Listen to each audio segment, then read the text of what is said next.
ओम शांति। आज 24 जून 2025।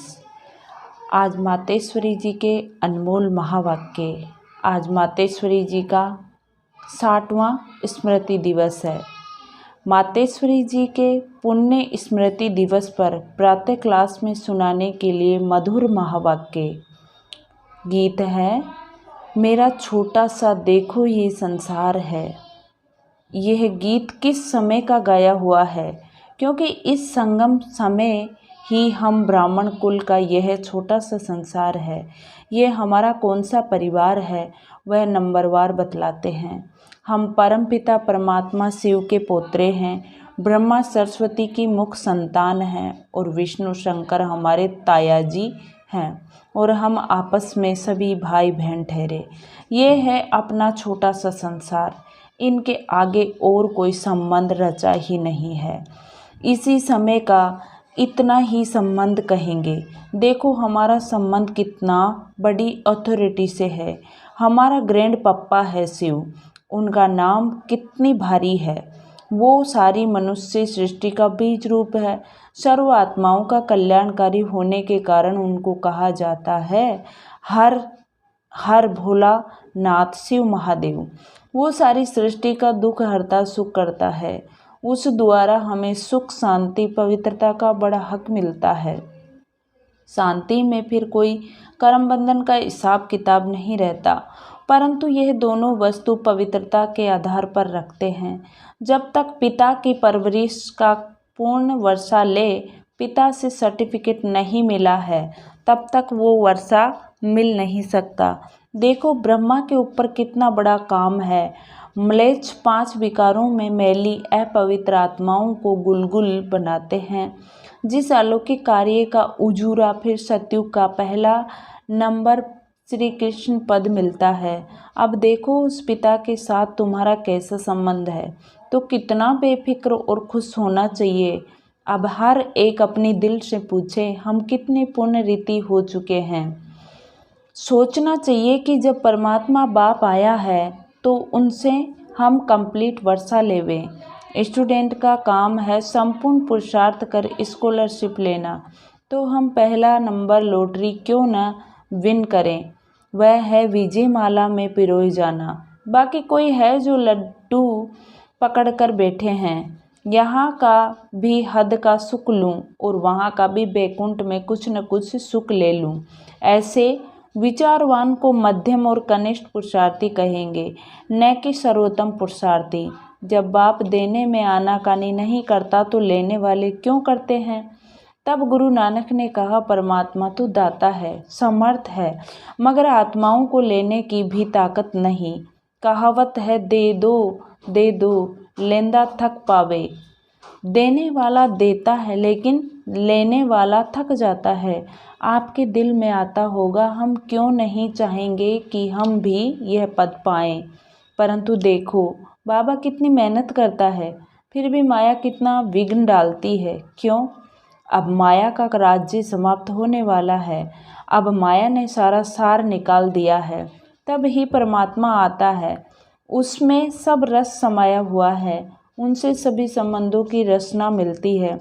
तब ही तमेव माता च पिता तमेव आदि यह महिमा उस परमात्मा की गाई हुई है। तो बलिहारी इस समय की है जो ऐसा संबंध हुआ है। तो परमात्मा के साथ इतना संपूर्ण संबंध जोड़ना है जो 21 जन्मों के लिए सुख प्राप्त हो जाए। यह है पुरुषार्थ की सिद्धि।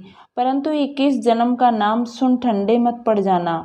ऐसे नहीं सोचना कि 21 जन्मों के लिए इतना इस समय पुरुषार्थ भी करें, फिर भी 21 जन्मों के बाद गिरना ही है तो सिद्धि क्या हुई। परंतु ड्रामा के अंदर आत्माओं की जितनी सर्वोत्तम सिद्धि मुकर्रर है वो तो मिलेगी ना। बाप आकर के हमें संपूर्ण स्टेज पर पहुंचा देता है, परंतु हम बच्चे बाबा को भूल जाते हैं तो जरूर गिरेंगे। इसमें बाप का कोई दोष नहीं है। अब कमी हुई तो हम बच्चों की। सतयुग त्रेता का सारा सुख इस जन्म के पुरुषार्थ पर आधार रखता है, तो क्यों न संपूर्ण पुरुषार्थ कर अपना सर्वोत्तम पाठ बजाएं। क्यों न पुरुषार्थ कर वह वर्षा लेवें। पुरुषार्थ मनुष्य सदा सुख के लिए ही करता है। सुख दुख से न्यारे होने के लिए कोई पुरुषार्थ नहीं करता। वो तो ड्रामा के अंत में परमात्मा आए सभी आत्माओं को सजा दे, पवित्र बनाए, पाप से मुक्त करेंगे। ये तो परमात्मा का कार्य है। वो अपने मुकर्रर समय पर आप ही आकर बताता है। अब जब आत्माओं को फिर से पाठ में आना ही पड़ेगा तो क्यों न सर्वोत्तम पाठ बजाएं। मनुष्य सृष्टि को सुखदायी बनाने वाला बाप जानता है कि मनुष्य सृष्टि सुखदायी कैसे बनेगी। जब तक आत्माएं स्वच्छ नहीं बनी है तब तक संसार सुखदायी नहीं हो सकता। इसलिए वो आ करके पहले पहले आत्माओं को ही स्वच्छ बनाते हैं। अभी आत्मा को इम्प्योरिटी, अस्वच्छता लगी है। पहले उसे इम्प्योरिटी को निकालना है, फिर आत्मा के बल से हर चीज़ से उनकी तमो प्रधानता बदल करके सतो प्रधानता होगी, जिसको कहेंगे कि सभी गोल्डन एजेड में आ जाते हैं। तो यह तत्व सब गोल्डन एजेड स्टेज में आ जाते हैं, परंतु पहले आत्मा की स्टेज बदलती है तो आत्माओं का बदलाने वाला अर्थात आत्माओं को प्योरीफाइड बनाने वाला भी फिर अथॉरिटी वो हो गया। तुम देखते हो ना कि अभी दुनिया बदलती जा रही है। पहले तो अपने को बदलना है। जब हम अपने को बदलेंगे तब उसके आधार पर से दुनिया बदलेगी। अगर अभी तक हमारे में फ़र्क नहीं आया है, अपने को ही नहीं बदला है, तो फिर दुनिया कैसे बदलेगी। इसलिए अपनी जांच रोज़ करो। जैसे पोता मेल रखने वाले रात को अपना खाता देखते हैं ना कि आज का क्या जमा हुआ, सब अपना हिसाब रखते हैं, तो यह भी अपना पोता मेल रखना है कि सारे दिन में हमारा कितना फ़ायदा रहा, कितना नुकसान रहा। अगर नुकसान में कुछ ज़्यादा गया तो फिर दूसरे दिन के लिए फिर खबरदार रहना है। इसी तरह से अपना अटेंशन रखने से फिर हम फ़ायदे में जाते जाते अपनी जो पोजीशन है उसको पकड़ते चलेंगे। तो ऐसे जांच रखते अपने को बदला हुआ महसूस करना चाहिए। ऐसे नहीं कि हम तो देवता बनेंगे, वह तो पीछे बनेंगे, अभी जैसे हैं वैसे ठीक हैं, नहीं, अभी से वह देवताई संस्कार बनाने हैं। अभी तक जो 5 विकारों के बस संस्कार चलते थे, अभी देखना है कि उन विकारों से हम छूटते जा रहे हैं। हमारे में जो क्रोध आदि था वह निकलता जा रहा है। लोभ या मोह आदि जो था वह सब विकारी संस्कार बदलते जा रहे हैं। अगर बदलते जा रहे हैं, छूटते जा रहे हैं, तो मानो हम बदलते जा रहे हैं। अगर नहीं छूटते हैं तो समझो कि अभी हम बदले नहीं हैं। तो बदलने का फ़र्क महसूस होना चाहिए, अपने में चेंज आनी चाहिए। ऐसे नहीं कि सारा दिन भिखारी खाते में ही चलते रहें, बाकी समझें कि हमने अच्छा कोई दान पुण्य किया, बस नहीं, हमारा जो कर्म का खाता चलता है उसी में हमको संभलना है। हम जो कुछ करते हैं उसमें किसी विकार के वश हो अपना विक्रमी खाता तो नहीं बनाते हैं, इसमें अपने आप को संभालना है। ये सारा पोता मेल रखना है और सोने से पहले 10-15 मिनट अपने को देखना चाहिए कि सारा दिन में हमारा कैसे बीता। कई तो नोट भी करते हैं, क्योंकि पिछले पापों का जो सिर पर बोझ है उसे भी मिटाना है। उसके लिए बाप का फरमान है, मुझे याद करो। तो वह सब हमने कितना समय याद में दिया, किसको, क्योंकि यह चार्ट रखने से दूसरे दिन के लिए सावधान रहेंगे। ऐसे सावधान रहते रहते फिर सावधान हो जाएंगे, फिर हमारे कर्म अच्छे रहते चलेंगे और फिर ऐसा कोई पाप नहीं होगा। तो पापों से ही तो बचना है ना। अच्छा, मीठी मीठी माँ का मीठे मीठे बच्चों प्रति याद, प्यार और गुड मॉर्निंग। हम रूहानी बच्चों का भी मीठी मीठी माँ और मीठे मीठे बच्चों का मीठी माँ को याद, प्यार और गुड मॉर्निंग। ओम शांति। शुक्रिया मम्मा, शुक्रिया, शुक्रिया बाबा, शुक्रिया। संदेशी के तन द्वारा सरस्वती माँ से अव्यक्ति प्रभु का मिलन एवं संवाद। बेटी श्री राधे, देखो तेरे पास कौन आया, पधारा है। कितनी बड़ी ताकत तुझसे मिलने बातचीत कर रही है। मेरे आने के राज से तुम खुद को भी जान सकती हो। आने वाले की पोजीशन के साथ खुद की पोजीशन अथवा पद को भी जान सकती हो। हे राधे बेटी, तुम मेरा जलवा देखना चाहती हो? मैं चाहूँ तो 1 सेकंड में विनाश करा सकता हूँ, परंतु करता नहीं हूँ, क्योंकि विराट फिल्म अनुसार जो जो कर्तव्य जिस जिस द्वारा जैसे प्ले होने हैं वह अवश्य प्ले होंगे। अव्यक्त प्रभु अनादि कायदे कानून को जानने वाला ही अनादि कायदों की पहचान आकर देता है। ये सारी सृष्टि का अनादि खेल स्टेज पर प्ले होता है, तो प्रैक्टिकल प्ले होने में समय लेता है। अगर इतने वर्षों का खेल 1 सेकंड में पूरा कर दूं तो बाकी खेल क्यों चले। तो जो जो तकलीफ जैसे जैसे देखनी अथवा सहन करनी है वो वैसे ही उसी अटपटे राज से रिपीट होती है। यह अटपटी रिपीटेशन है जिसको हे प्यारी मम राधे तुम और मैं देख कितना हर्षित होता हूँ। इस विराट ड्रामा के सभी पार्ट टेस्ट लेने वाले बने हुए हैं।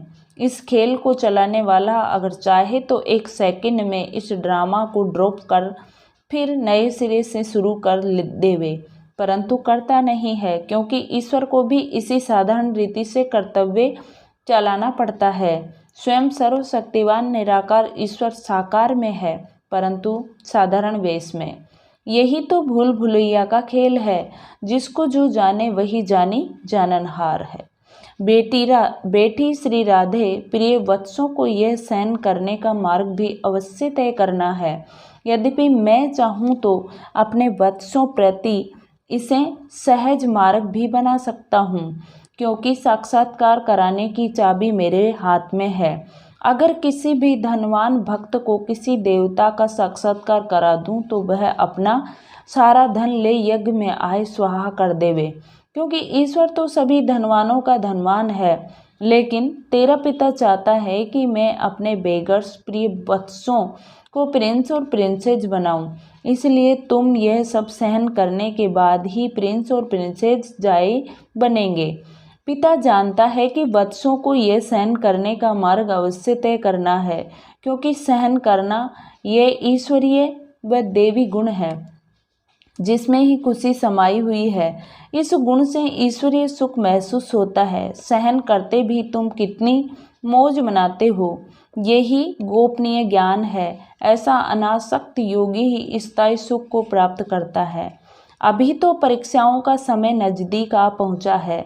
हर एक वत्स आने वाली परीक्षाओं को इंटर एडवांस सामने रख उस अभ्यास में चलता चले।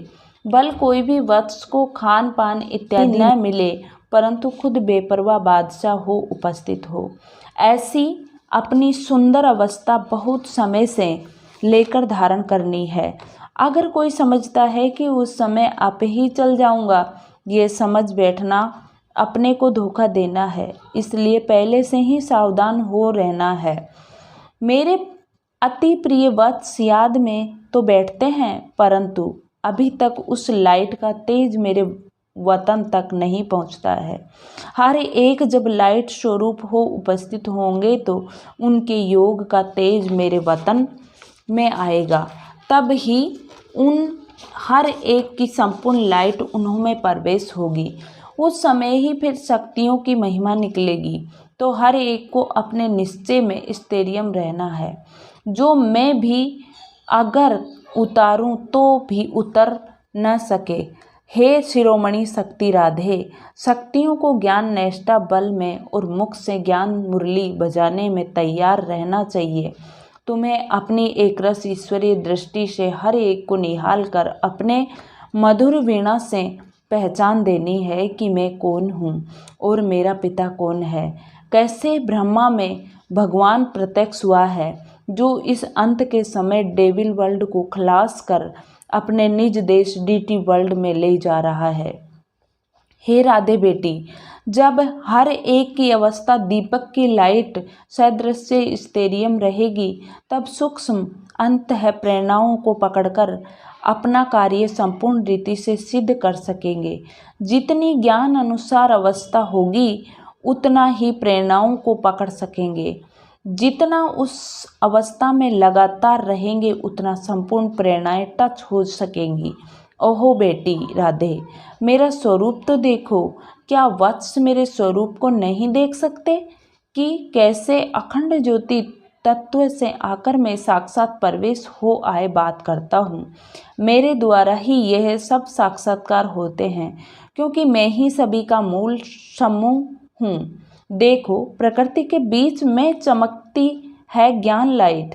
वत्स सिर्फ यह विचार करे कि अहो, जिसको सारी सृष्टि पुकार रही है वह स्वयं सर्वशक्तिवान ईश्वर यज्ञ में हम वत्सों के सम्मुख आए पधारा है। उसकी शीतल गोद में बैठने से हृदय शांत हो जाता है। अगर रचना को रचने वाला मिल गया तो फिर उसको छोड़ उसकी रचना में क्यों जाऊं। हाईएस्ट में हाईएस्ट अथॉरिटी सर्व ताकत का खुद मालिक, जिससे सर्व ताकतें प्रकट हुई है, उस पहचान में आ गए तो फिर यह गोद छोड़ना असंभव हो जाएगा। जब दी क्रिएटर की पहचान आ जावे तब तो समझे कि ये कौन है। समझा शिरोमणि राधे। अच्छा, आज का वरदान प्यारे बाबा का, सदा अतीन्द्रिय सुख के झूले में झूलने वाले संगम युग की सर्व अलौकिक प्राप्तियों से संपन्न भव। सदा अतीन्द्रिय सुख के झूले में झूलने वाले संगम युग की सर्व अलौकिक प्राप्तियों से संपन्न भव। जो बच्चे अलौकिक प्राप्तियों से सदा संपन्न है वो अतीन्द्रिय सुख के झूले में झूलते रहते हैं। जो जैसे लाडले बच्चे होते हैं उनको झूले में झुलाते हैं, ऐसे सर्व प्राप्ति संपन्न ब्राह्मणों का झूला अतीन्द्रिय सुख का झूला है। इसी झूले में सदा झूलते रहो, कभी भी देहाभिमान में नहीं आना। जो झूले से उतरकर धरती पर पांव रखते हैं वो मेले हो जाते हैं। ऊंचे से ऊंचे बाप के स्वच्छ बच्चे सदा अतीन्द्रिय सुख के झूले में झूलते मिट्टी में पांव नहीं रख सकते। स्लोगन है, मैं त्यागी हूँ। इस अभिमान का त्याग ही सच्चा त्याग है। आप व्यक्ति सारे आत्मिक स्थिति में रहने का अभ्यास करो और अंतर्मुखी बनो। जब स्वयं को अकाल मूर्त आत्मा समझेंगे तब अकाल मृत्यु से, अकाल से, सर्व समस्याओं से बच सकेंगे।